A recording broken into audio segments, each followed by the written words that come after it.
Hello and welcome to Tabletop Oddity. My name is Jay, and today this video is going to be possibly seem like a little clickbaity and controversial, so do bear with me. I hope you'll find that it isn't, but I'm saying maybe why I think Star Wars Legion will defeat or overtake Warhammer 40k. Now, I'm not 100% certain of this. Like, don't be fooled, don't be crazy. There are many reasons why 40k will actually remain the dominant player in the sphere, and I'm not trying to poo all over 40k. I think it's probably a great game. The models are fantastic. That much I can definitely say. So there's definitely reasons why this won't happen. Making a prediction of it inevitably is a little bit risky, so do bear with me. I don't mean it to be like quite as dramatic and intense as it might seem. And I think actually, I've said this in another video, I think having Star Wars Legion be a proper competitor to Warhammer 40k is actually good for the community and wargaming as a whole. But let's first talk about the reasons why Legion won't beat 40k, because there are some very valid and obvious reasons, so we'll quickly go through them. Number one, Games Workshop is pretty much everywhere, or it's at least in more places than, say, an FFG shop, because there are no FFG shops. In the UK, you can literally find one in almost every major town. Even small towns have physical stores. You can find Games Workshop in a lot of places, and that is hard to match. Some of these might be controversial, and I am sort of like trying to reduce my points into bullet points rather than fully explain things. I think Games Workshop probably produce better models. They're more expensive for sure, but the quality of the models are actually really good. The multi-part plastics and the quality of the models is absolutely incredible. Games Workshop, though, have had a lot of history and time to create and get good at doing it. Basically, they've had it's 20, 25 years, maybe even longer than that. And that substantial history also translates itself into a fairly sizable existing player base. And it's been going so long that they're pretty confident it will keep going. And that makes perfect sense. Games Workshop, they also have like a full ecosystem behind them. They sell brushes, they sell paints, they sell terrain, they sell all the hobby accessories you could ever want. They do so much that it's going to be hard for another company to come in and just sort of like sweep them aside. And I think it's unlikely to completely sweep them aside. I think Games Workshop inevitably will probably outlast Star Wars Legion. I just think in a couple of years' time, Star Wars Legion will be putting up a significant fight. And they're my main reasons why I think Games Workshop might not actually get overtaken by Star Wars Legion. But now we'll talk about the reasons I think it may happen. So inevitably, I'm going to fall with the main one. It's Star Wars. It's everywhere. Everybody knows it. I talk to people at my work. They know Star Wars. They don't know the Orcs or the Space Marines. They don't know. They don't care. So, yeah, a lot of people in the hobby are not really going to be... They're going to know both. Those are not really going to be swayed by that. And Star Wars still has, it's still cool for a lot of people. And they might, if they are drifting into a hobby, they might pick Legion. One way that it might be there is some evidence that FFG have the nuts to do it. So I couldn't think of the proper phrase.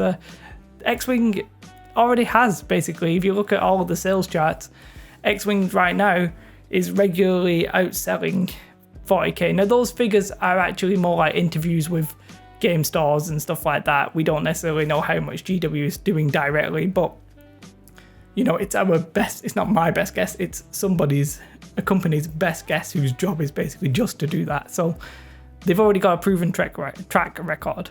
Price, right? So 40k's models are exquisite, highly detailed, but they are a little bit on the expensive side. It's hard to compare it, price and quality is like a graph in it, basically. Like the higher the price, the higher the quality of the model you would hope. But I think people would rather have slightly less expensive models than have higher quality. Like, for some people it will matter, but I think a lot of people it won't.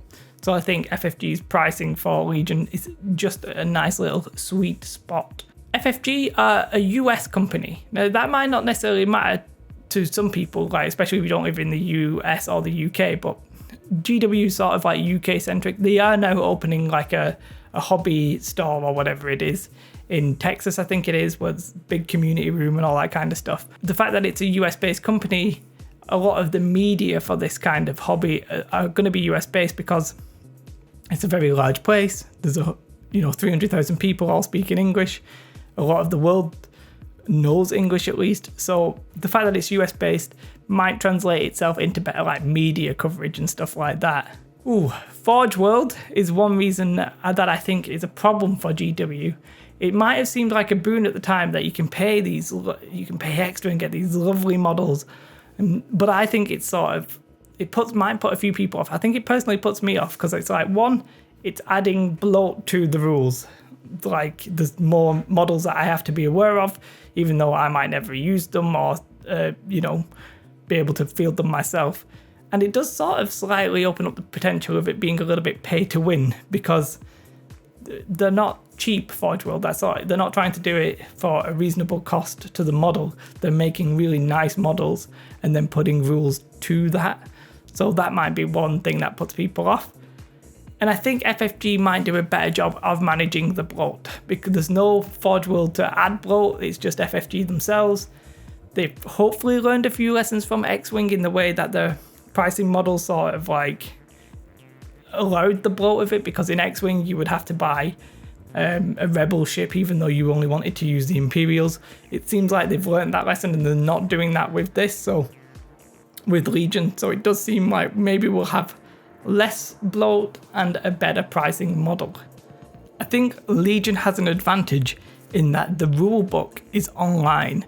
Now obviously Games Workshop can do FAQs and stuff like that and erratas, but having the whole official rulebook online, very easy to make changes, is fantastic. Like for example, we've got a bit of an issue, say, with the cover system. But in 3 weeks' time, the cover system could very easily be changed. Now, to do that in a Games Workshop one, yeah, they could errata it a little bit to clarify things, but they're not necessarily going to dramatically overhaul it, which basically FFG could do with Star Wars Legion.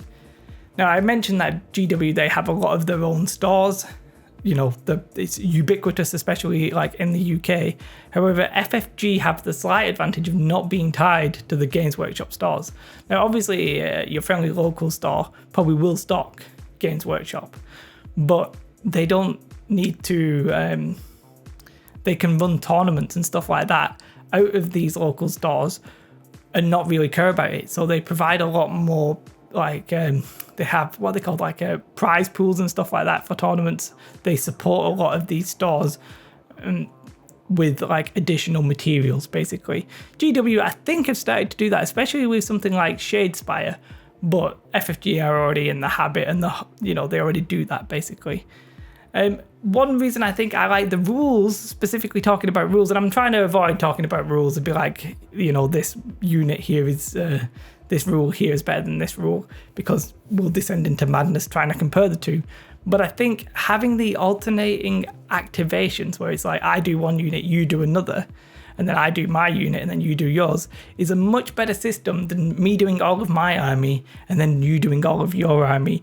It makes the game a little bit more balanced. I think it's a little bit easier to balance, because in like when I used to play Warhammer Fantasy, like whoever got the first turn or what happened in that first turn could really like make or break a complete, like the entire game, which I always thought was a little bit weird. And having this system, and it's not unique to Legion, it is just an opposite of what 40k has.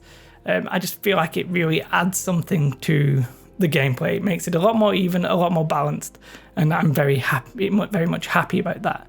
So there was a lot of things in there, I think, and as I said, I want to go back to the start. I'm not 100% sure that Legion will overtake 40k.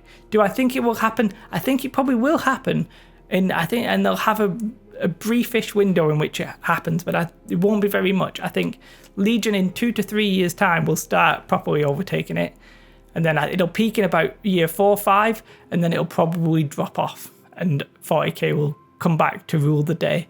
That's my actual prediction, but that's much harder to explain in a video title, so hopefully you bode with me long enough so I could get to that point. Let me know your thoughts. Now, Obviously, I've not covered every single reason why 40k might beat Legion, or every single reason why Legion might beat 40k. But hopefully I've covered enough to give you a sense of what I think might be the reasons why something like that happens. If it does, I'm obviously happy about that. My channel is mostly dedicated to Star Wars Legion. If it doesn't, I'm not going to be particularly sad. I think Legion will be a success anyway, so I'm not that biased. But do keep in mind, I obviously could be a little bit biased. Hopefully you think I've been fairly reasonable and I've not said anything absolutely crazy here. If I have said something that you completely disagree with, do let me know. If I've missed out your personal reasons why you think 40k will beat Legion, again, do let me know. Other than that, guys, do like, share, subscribe, all that kind of stuff. Have a most beautiful day, and goodbye. Bye.